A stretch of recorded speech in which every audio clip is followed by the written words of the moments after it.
Basi ni kukaribishe katika sehemu ya 5 ya somo letu linalosema, je, unaweza kuishi bila kufanya ngono?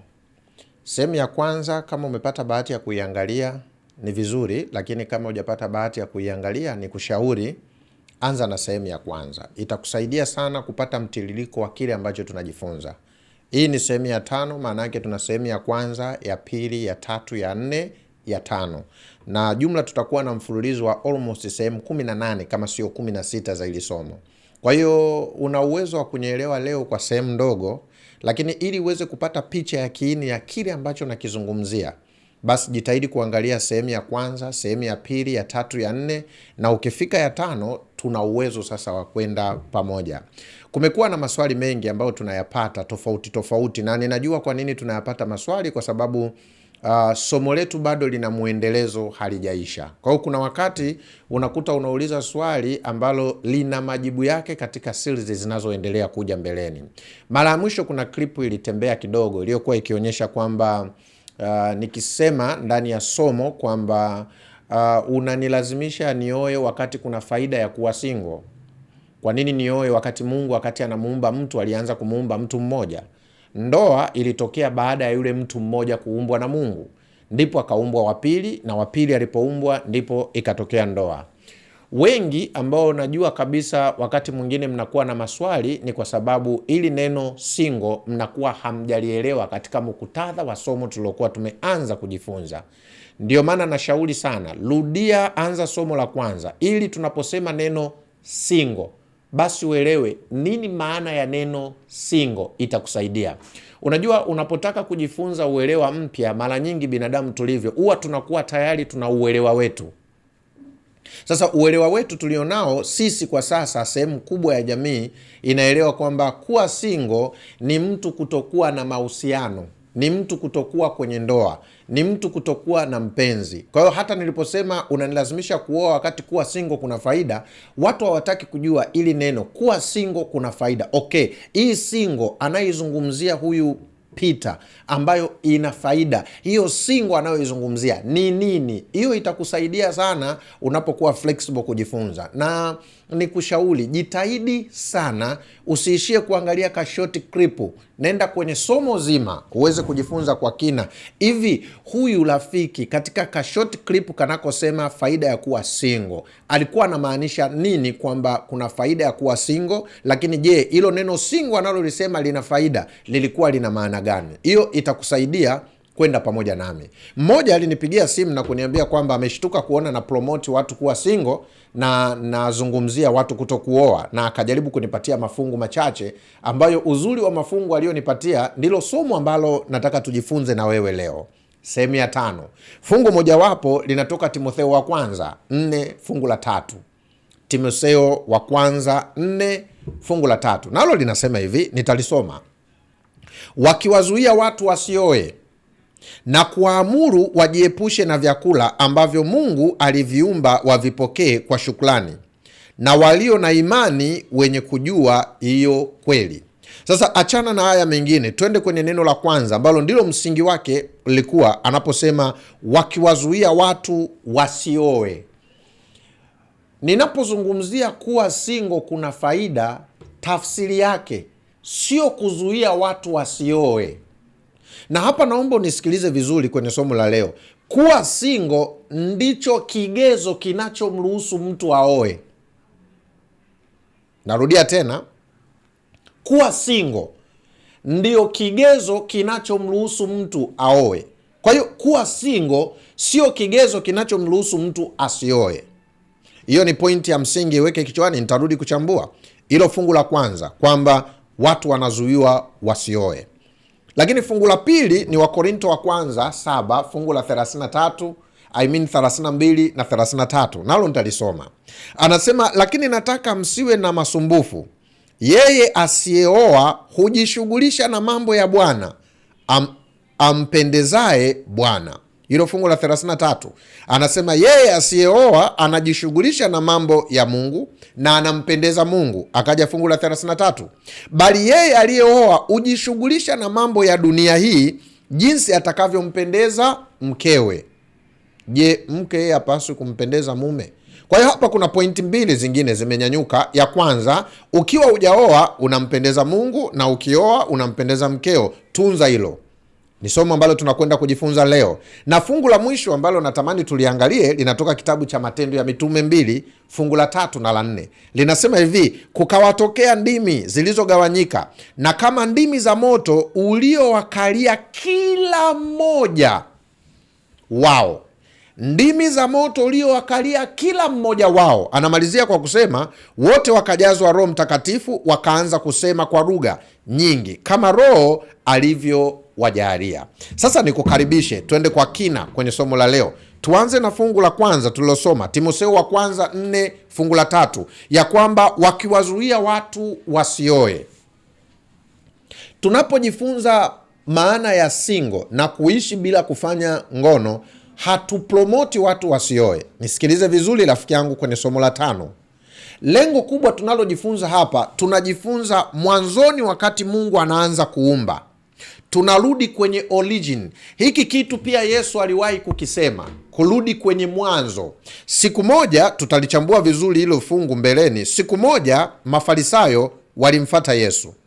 Katika kitabu cha Mathayo 19, fungua pamoja na mimi Mathayo 19 kuanzia fungu la 3. Siku moja Mafarisayo walimfuata Yesu, na walipomfuata Yesu walimuuliza. Basi Mafarisayo wakamwendea wakamjaribu wakimwambia, je, ni halali mtu kumwacha mkewe kwa kila sababu? Akajibu akawaambia, hamkusoma ya kwamba yeye aliyewaumba mwanzo aliwaumba mtu mume na mtu mke? Wao wanamuuliza swali, hivi inaruhusiwa kumwacha mwanamke kwa kila kosa? Yesu anaenda anawaambia hivi hamkusoma mwanzo? Mungu alipoumba alimuumba mtu mke na mtu mume. Yesu hadili na masuala ya talaka, anagundua kwamba talaka sio tatizo, talaka sio ufumbuzi. Yesu anawarudisha kwenye mwanzo. Hivi mnajua Mungu alipokuwa anaumba alilenga nini kuhusu taasisi inayoitwa ndoa? Ndicho Yesu anapowarudisha.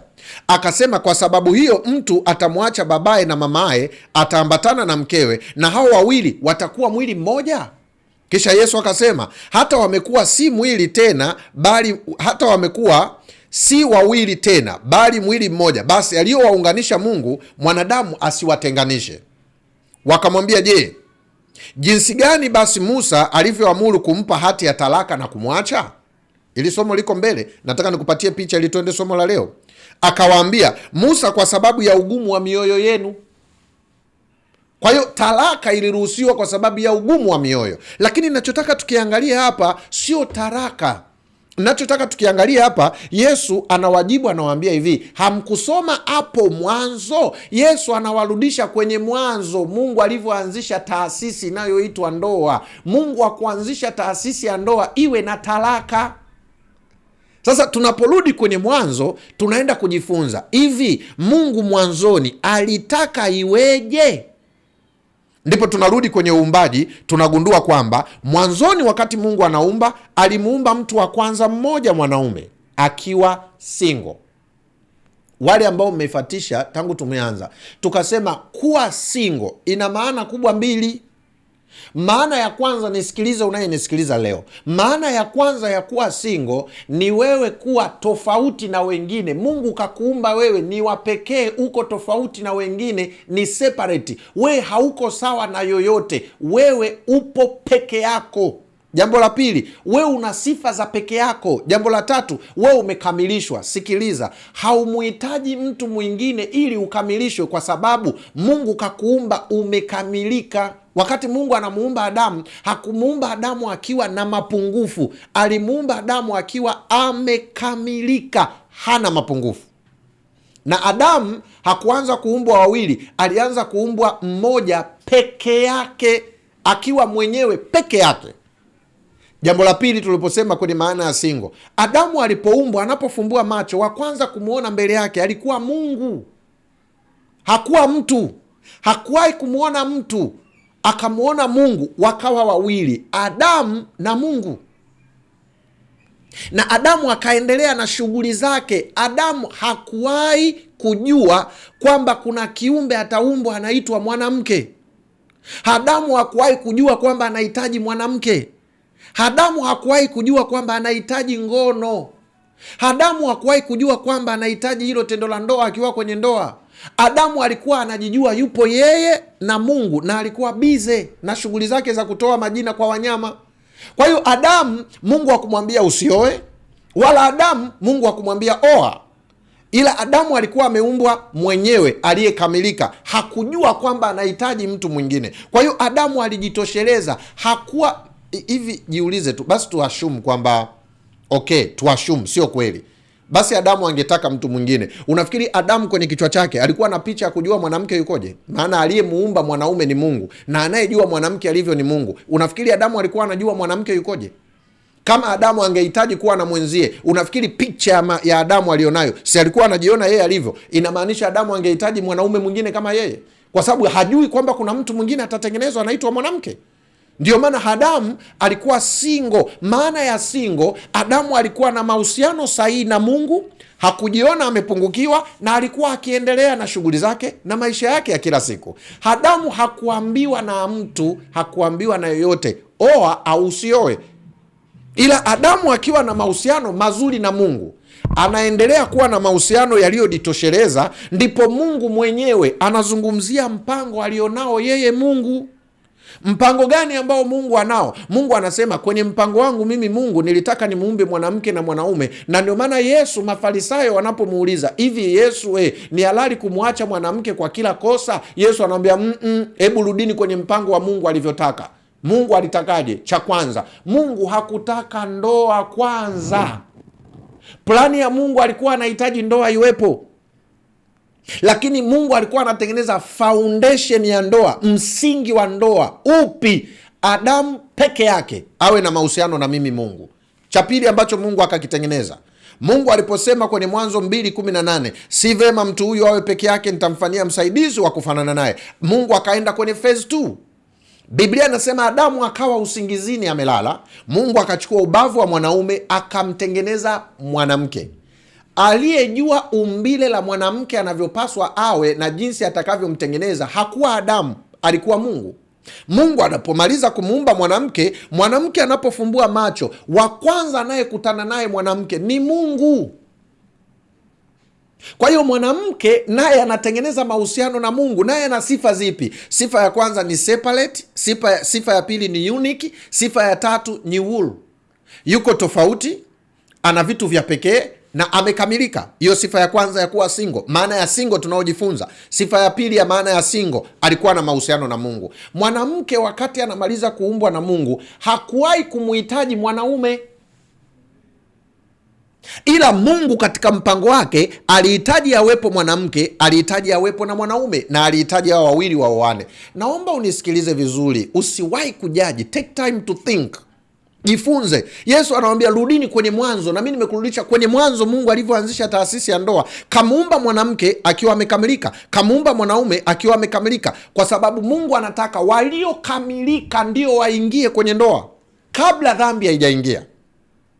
Mungu anajua kabisa anahitaji ndoa, lakini ili ndoa itokee, Mungu anachukua komponenti anazozihitaji. Anachukua komponenti ya kwanza mwanaume, anachukua komponenti ya pili mwanaume. Lakini utagundua mahusiano ya kwanza hayakuwa ya mwanamke na mwanaume, yalikuwa ya Mungu na mwanaume na Mungu na mwanamke. Kisha ndipo Mungu anawakutanisha, wanaamua hawa wawili kuingia kwenye taasisi inayoitwa ndoa, wanaoana. Kwa hiyo ninaposema kuna faida za kuwa single, maana yangu unapojitambua wewe ni wa pekee, hakuna anayefanana na wewe, na umekamilika na una mahusiano na Mungu, hapo wewe unafaa kuoa.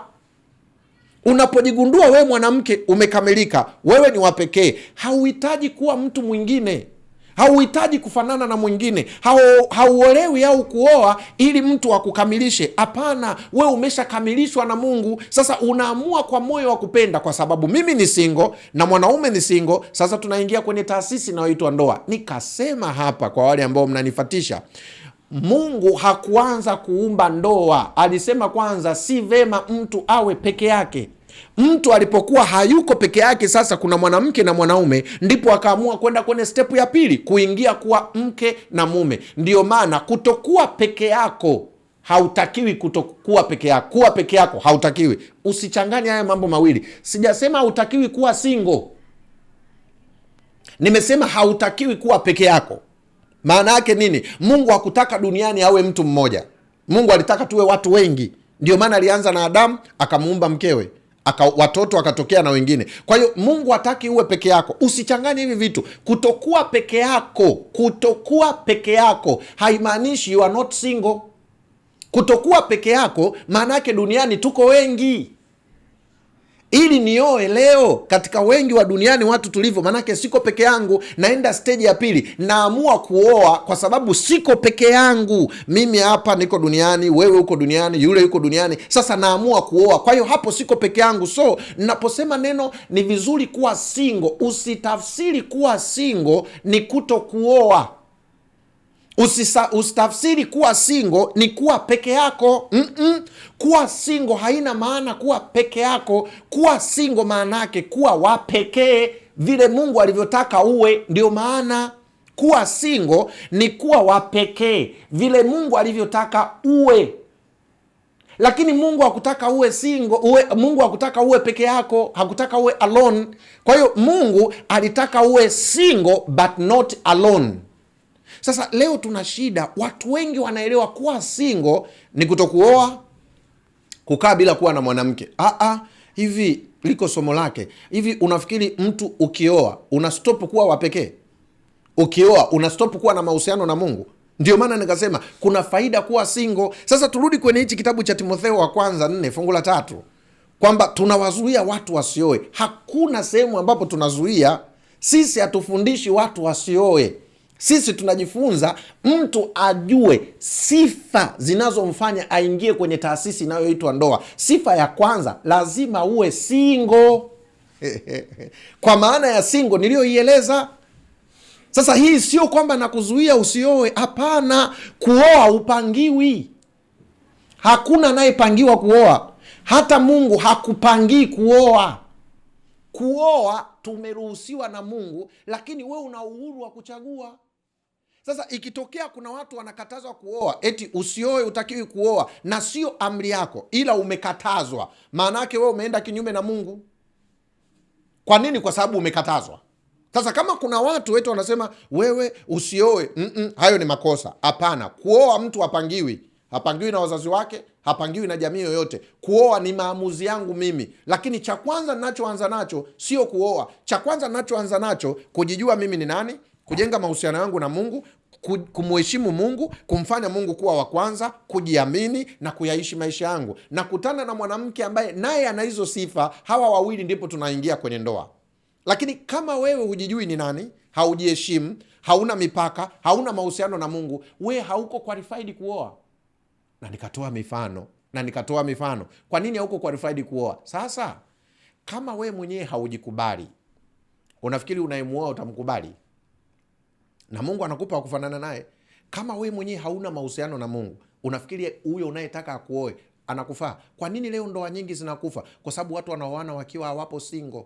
Kwa hiyo mimi sikuzuia, Biblia haizuii. Hakuna mtu anayepaswa kuzuie, ila unapokuwa single una uhuru. Kwa hiyo sifa ya kwanza, kuwa single but not alone.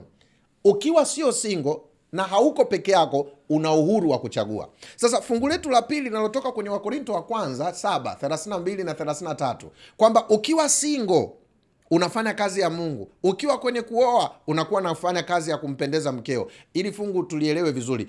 Mwandishi Paulo yeye hakuwa ameoa, anajizungumzia yeye, hajaoa, hana commitment na mtu yoyote. Kwa mantiki hiyo, yeye kazi yake ni kuhubiri Injili, kusafiri huku na huku. Lakini anasema hivi, kwa waliooa tayari umeingia kwenye commitment na mwanamke, lazima umtreat mwanamke ama mwanamke amtreat mwanaume kulingana na Mungu anavyotaka. Eti sio ukioa unaachana na Mungu, wakati Mungu alianzisha ndoa kabla dhambi haijaingia. Kwa hiyo kuoa sio kwamba umeongeza tatizo.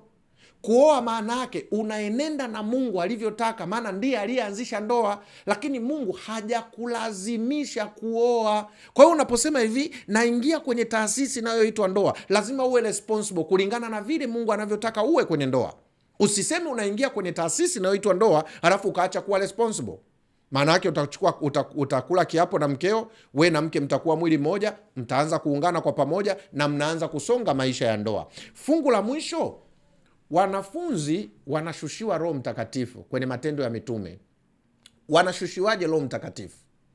Hawakushushiwa mmoja kwa wote, kila mmoja alishushiwa nafsi yake mwenyewe. Nisikilize vizuri hapa mwishoni. Ukitaka kuwa salama kwenye mahusiano ya ndoa, anza kwanza mahusiano na Mungu. Nisikilize vizuri, we mwanaume unayenisikiliza na mwanamke unayenisikiliza sasa, we unajua anachowaza mkeo kichwani kwake? Yule unayetaka umuoe, unajua kinachoendelea kichwani kwake? Lakini utakubaliana na mimi, Mungu anajua anachowaza mwanamke na Mungu anajua anachowaza mwanaume. Unafikiri kipi cha kwanza, kwenda kumuoa mwanamke au kuolewa na mwanaume usiyojua anachowaza kichwani kwake, au kwanza kujiunga na Mungu, kuwa na mahusiano na Mungu, ambaye ukiwa na mahusiano na Mungu, Mungu anajua anachokiwaza mwanaume kichwani kwake? Jambo la pili, mwanamke naye akianza kujifungamanisha na Mungu, Mungu anajua anachokiwaza mwanaume. Kwa hiyo mwanamke na mwanaume walio single wenye mahusiano na Mungu wanapokutana, maana yake Mungu anawakontrol wote wawili. Mungu anajua anachowaza mwanamke, Mungu anajua anachowaza mwanaume, anawaunganisha kuwa kitu kimoja. Lakini usipokuwa na mahusiano na Mungu, hujui ninachowaza, sijui ninachowaza, na tukiingia ndani ya ndoa hakuna anayotuunganisha, maana hata shetani hajui unachowaza.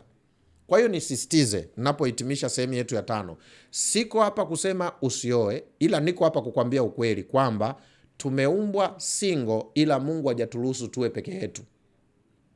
Katika kuwa single na hatuko peke yetu, umepewa uhuru wa kuchagua. Ukiamua kuingia kwenye ndoa ni sawa, ukiamua kutokuingia ni sawa. Kuoa au kutokuoa hakukuzuii kuona ufalme wa Mungu. Kuoa au kutokuoa hakukufanyi upoteze upekee wako ulionao. Kwa hiyo usifikiri akilini mwako, wanawake wengi mna huo ugonjwa, eti unafikiri kwenye kichwa chako, nikiolewa ndo ninakuwa na heshima, eti nikiolewa ndo ninakuwa wa thamani. Wewe uliumbwa na Mungu ukiwa na heshima kabla ya kuoa, na hauolewi kwa sababu una heshima, ila una heshima ndo maana unaolewa. Kwa hiyo sio heshima inapatikana kwenye ndoa, ila wewe unayeolewa ndio unaipa ndoa heshima. So usichanganye hivyo vitu viwili. Kuwa single na kutokuwa na mwanamke ni vitu viwili tofauti. Mtu aliye na mahusiano ya kingono na mwanamke hayuko single na ameingia kinyume na taratibu za Mungu. Lakini aliye mwaminifu, hana mahusiano ya kingono na mwanaume, anamheshimu Mungu, ni mwaminifu kwa Mungu, yuko single. Na akiwa single hayuko alone, na ana uhuru wa kuchagua kuoa ama kuto kuoa, iko mikononi mwake. Mungu anafurahia unapokuwa single, kwa sababu kuwa single, nimeshaeleza maana yake, ndilo hitaji lako kubwa kuliko hitaji lolote. Na qualification, vigezo vya kukuruhusu uingie kwenye ndoa ni pale utakapojiona ya kwamba you are single, lakini una uchaguzi pia. Tayari mimi ni single, nina mahusiano na Mungu, lakini nina uchaguzi. Naweza kuamua kuingia kwenye ndoa na naweza kuamua kutokuingia kwenye ndoa. Maamuzi yako mikononi mwako. Naamini umenyelewa nilichomaanisha ninaposema single but not alone. Unmarried single, married single. Aliyekuwa hajaoa akiwa single, aliyeoa lakini still bado single, kwa maana ya single tuliojifunza. Kwa hiyo kuwa single hakukomi, ni zoezi la maisha yako yote. Ndio maana nasisitiza, ukinielewa kwenye kuwa single, ukiamua kuwa kwenye ndoa utakuwa na amani.